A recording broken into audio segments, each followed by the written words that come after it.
There are bad people out there in this world, but not every sales tech is a bad person. All we're doing is giving the homeowners options, and the homeowner gets to decide what they want to do. Most people who are very technical are not good at sales, and most people that are good at sales aren't very technical. So it's very hard to find people that are in the middle there that can do everything for you.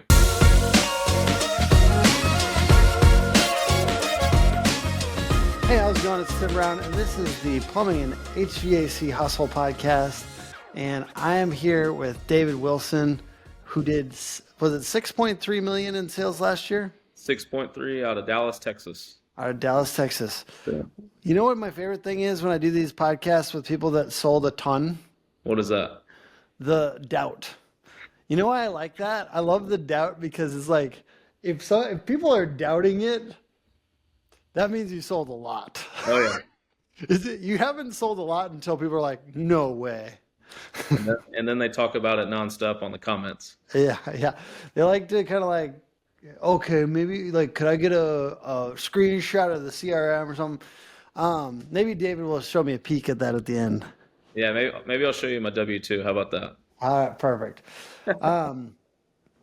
So, David, I would love to get into what has allowed you to sell 6.3 in 1 year. Some people cannot fathom that number. So if you could just give me like a little bit of like how long you've been doing it and just like, what your journey was like first here. Yeah, so I've been doing HVAC for about 13, 14 years now. So started out at the bottom at a company out of Rowlett, Texas, and made $16,000 my first year, and couldn't believe that, I'd actually be able to buy a house in the industry, because I was, you couldn't do anything with $16,000. So moved to another company at that point in the maintenance department. Started out in maintenance and then worked all the way up to a sales tech position. And sales tech, it's kind of a dirty word, I guess, sometimes in the industry. But technicians are the ones that are out there getting the stuff done every single day, and how technicians, sell or flip that to comfort advisors really depends. How that's done really determines the success of how much you're going to sell at that point. So, how long ago did you flip over to I assume you're full comfort advisor at this point? No, still a selling tech. Oh, really? Yep. So I know, sales techs, they don't have that all throughout the nation, but it's real efficient for the homeowner. It's real efficient for the company, just because you don't have to get multiple people out at that time. The one technician can handle everything while they're on site from start to finish. And the customer doesn't have to reschedule another time for somebody to go out to the home. We can handle it all. So, but been a selling tech now for about 11 years or so. So moved up pretty quick from maintenance all the way to sales.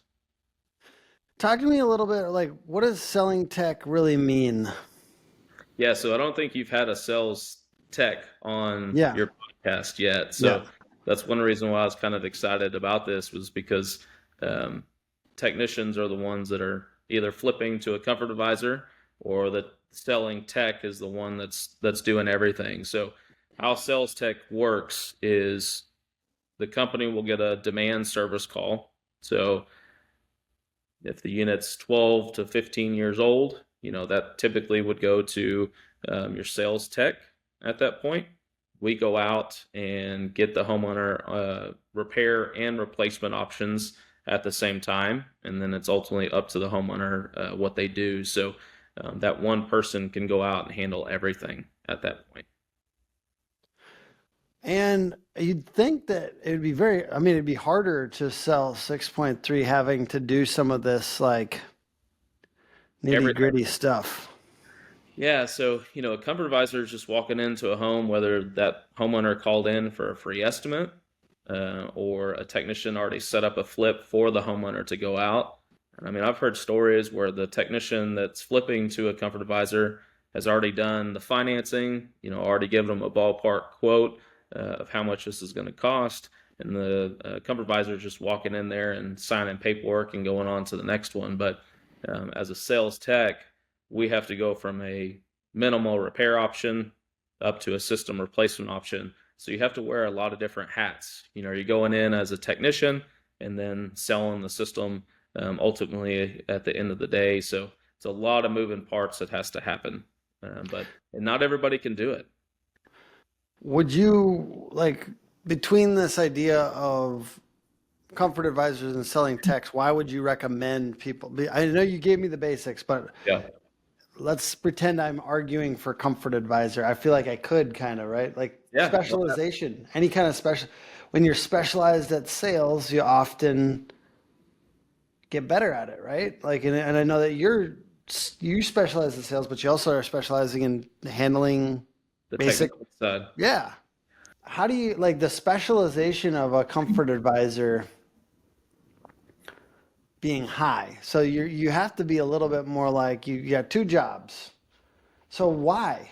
Why do people choose to go that route instead of just specialization? Because we have a lot more opportunities of broken service calls versus people calling in for a free estimate or a flip from another technician at that Yeah. point. So you have a lot more possibility to get into more homes because homeowners are going to call in just to repair a unit versus calling in for a free estimate or a tech flipping lead at that point. We're getting a lot more opportunities going into homes versus comfort advisors. So that's the thing is because you have more opportunities out there versus a homeowner just calling in for a free estimate. Now, a I homeowner, like couple. Sorry, go ahead. go ahead. Couple more minutes on like why this happened because that's honestly usually people's questions. Right. They're like, how did this happen? Why did this happen? Because they also, a lot of people just want to say that it's not possible for them, which is like, frankly, don't think that way. Guys, don't think that way. Don't think, how is this not possible? Why have you not done this yet? Think, why not you? Why Well, not you? You yeah. know? I mean, technicians on every single forum out there, HVAC forum says, well, I'm not a sales guy, right? If you're selling a Hmm. homeowner a repair, you're a sales guy. If you're selling the homeowner a service, you're a sales guy.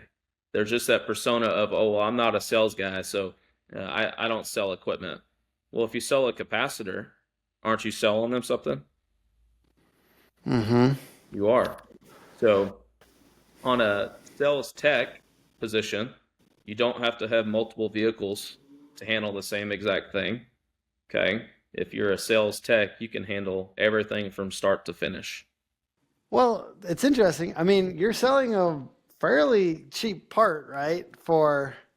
And this people talk shit about HVAC in general for capacitors, right? Because it's like you can get one on Amazon for 25 bucks. Maybe maybe you don't want that one, but like the ones that we're selling are not that much crazy expensive. But it's 650 or whatever. When I don't, what do you charge? What do you guys charge? Yeah, so we're at 380, 386, something like that for a Okay, cap. so 386. So if you can sell a $60 part for 386, then you're a pretty good sales guy, actually. That's a pretty good. I just love all the comments Yeah. that you see it. Technicians are like, "Well, I'm not a sales guy." Yeah. Yes, you are. You're selling a repair. You're selling some option to the homeowner at Mhm. that point to fix their system. So yes, ultimately, you are a sales guy. And why would that be honorable still? Why is it honorable? Because I believe sales is honorable. Um, Yeah. Well, there's a if lot of shady people out there. You yeah. know, we run a ton of free second opinions on other companies in the DFW market.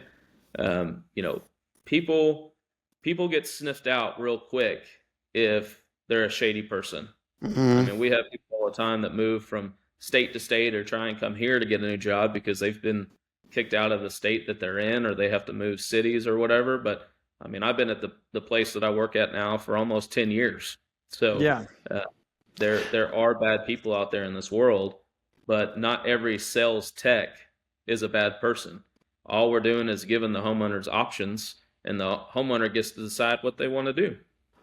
And I guess I'm trying to just say if you're selling something and you're a sales tech and or just a technician, right? That I think a lot of those guys get it in their head that if they're selling anything that they're bad. Or like they don't think of it as a good, they don't think of what they're doing as good. And I think that's the biggest switch that people need to make is like, Yeah. if you can switch to this is very honorable and people need, because we're helping them fix a problem and like recognize how important that is, then it's not that far from here to more sales, right? Because the first thing we need to switch is this is good. The homeowner needs this. If you can't give them the solution, if you try to give them the solution and you can't get it to them, then they're going to have, and especially if you know that you're a better company than the competitor down the street, then it's literally you're doing them a disservice by not closing that deal. That's And I right. think if more technicians could get into that mode, then they could easily help their company more and the homeowners more. It's very hard to train to get somebody to wear that multiple hat part, right? I mean, your guys that have a hard time selling a $400 capacitor are probably not going to go out and sell a 15, 20, 30, $40,000 system to a homeowner at that point because they don't feel comfortable selling a $300 capacitor. So what are some other misconceptions that you've seen about selling techs that you'd like to debunk for us? I'd like to just I mean, almost like cover this topic of selling techs in detail, like I think yeah. that more people should like know that this option is out there and know what it would take to maybe turn into one if it is a possibility at their company. I mean, there's no difference in between a technician flipping a lead to a comfort advisor and then having that comfort advisor go sell that job versus a selling technician going out, giving the homeowner a minimal repair option and giving the homeowner replacement options at the same time. There's no difference. Some people want to bring up ethics and stuff like that. There's bad people out there in this world. They're going to get sniffed out really quick when it comes to doing the wrong thing in a home. Okay. But it's a lot more efficient for the company to have one person taking care of everything that they can in that home versus having to send multiple different people out. But When you're saying there's wrong things that happen in the home, could you elaborate on what you're talking about? I mean, where do you draw that line personally? Like when you've seen things that were unethical by other companies, for instance? I mean, you have there's a huge gap in the marketplace for good technicians that know what they're doing, right? You have technicians that don't know a difference in between a overheated compressor and a dead compressor, right? Because we'll go and run a free second opinion where you walk in, the homeowner says, "Hey, my compressor's shot," or you're going to a free estimate, and the homeowner says, "Hey, my compressor's dead," and then you're like, "Well, do you want me to look at it while I'm here?" "Yeah, if you don't mind." Well, I'm gonna go get my tool bag, go out to the unit, take a look at it. No, the unit was just in thermal overload at that point. You can do a capacitor and hard start kit. We can see if the compressor is going to turn on, and then the homeowners has that choice of, hey, I can do a repair or I can still talk about replacement at that point. And then it's like, hey, let's take a look at your system while we're here. We'll go upstairs in the attic, see if the coil's leaking refrigerant, anything else that's going on with the system, hot and cold spots inside of the house. A lot of homeowners have airflow issues that we can fix with duct jobs, different types of systems that aren't single speed equipment, 2-speed and variable. We can wear a lot of hats, which is great, and still take care of the homeowners and give them repair options and replacement at the same time. So Rilla allows you to listen to it's an AI in your pocket, listens to the appointment. It's pretty crazy what it can do. It gives a script, it gives everything they said, it breaks down some statistics for you. Analyze talk ratio, interactivity, like how you and I are interacting back and forth, longest modeling, like all those Honestly, things. this is the shit that I most believe in AI. Yeah. You know what I mean? Enhancing the You're user about to put experience. math and data around something that used to be my magic skill.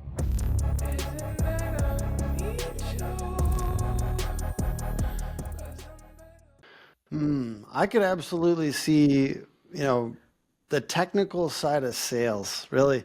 I mean, that's the problem with you go full, I guess, what would be the drawback of the full comfort advisor if they're not actually technically, Yeah, there's been a discussion out there about whether they have to have been a tech before. I understand why it's really good if they were a tech. Yeah, because you can talk to the homeowner about multiple different things if that homeowner wants to do it. I live by Hmm. the KISS rule, keep it simple, stupid. Most people who are very technical are not good at sales, and most people that are good at sales aren't very technical. So it's very hard to find people that are in the middle there that can do everything for you.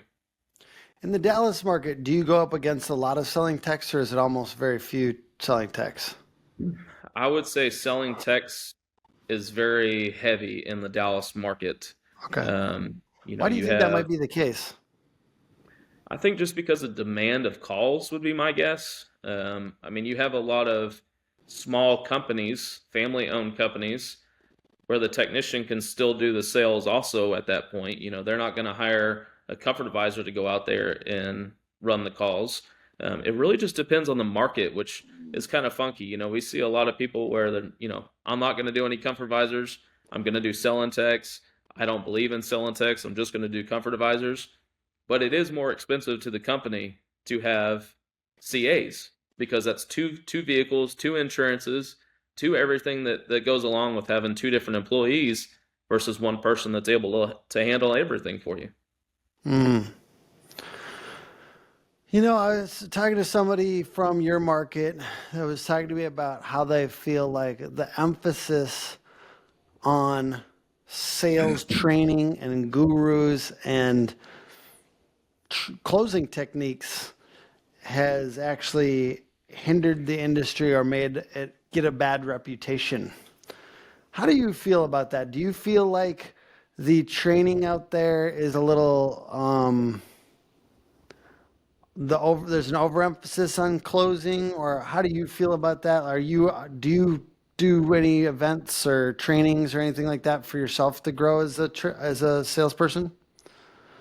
The hard part that I have with sales training, and maybe this is not the right thing to say, but what am I going to learn from somebody that's never been a top producer in the industry is a problem that I have. Mm. Um, you know, you have training out there where the guy's done 1.5 or $2 million. I don't feel like that guy's going to teach me a whole lot just because he hasn't gotten anywhere close to where I've sold, right? Hmm. But training is important. You have a lot of guys that are newer in the industry and stuff like that where they need those techniques to from that 1.5 to $2 million guy to help them get better.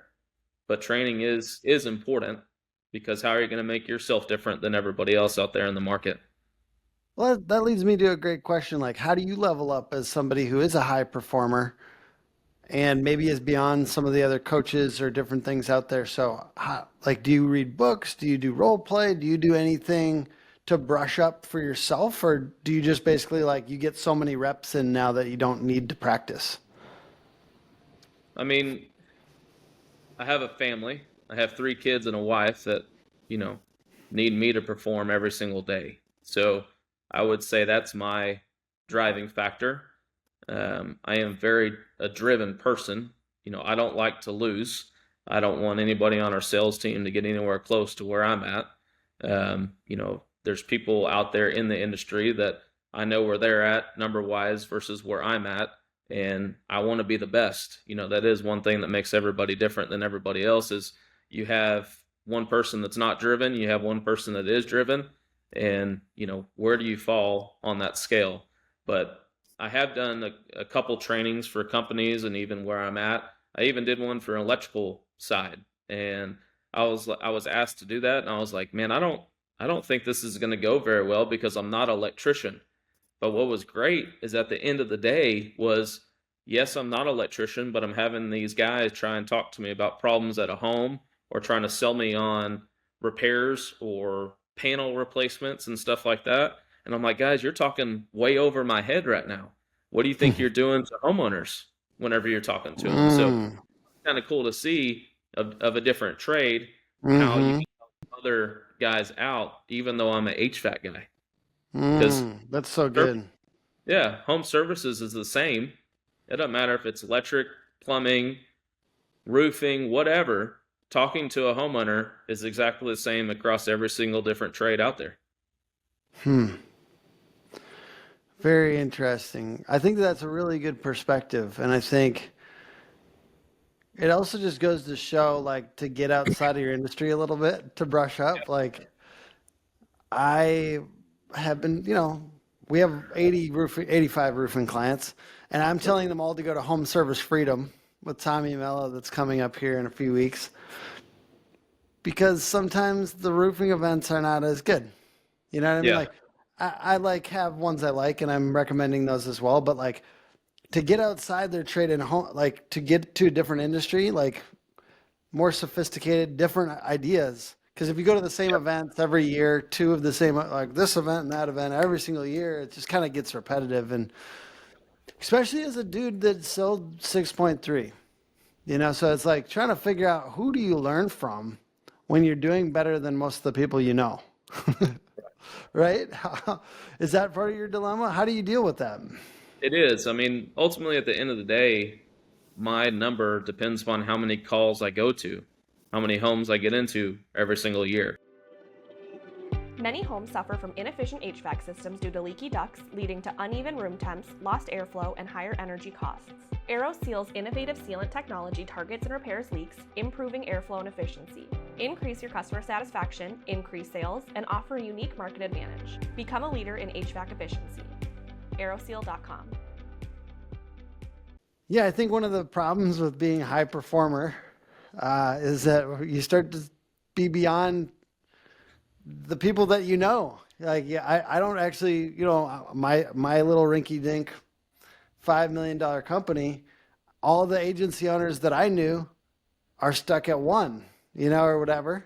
So how do you get it, like, as a salesperson, to get to 6.3? Obviously, you had some peers that are no longer looking at you like you're the same as them, and you probably cannot take as much advice from them. So how do you grow? How else do you grow in a situation where you kind of outpaced some people?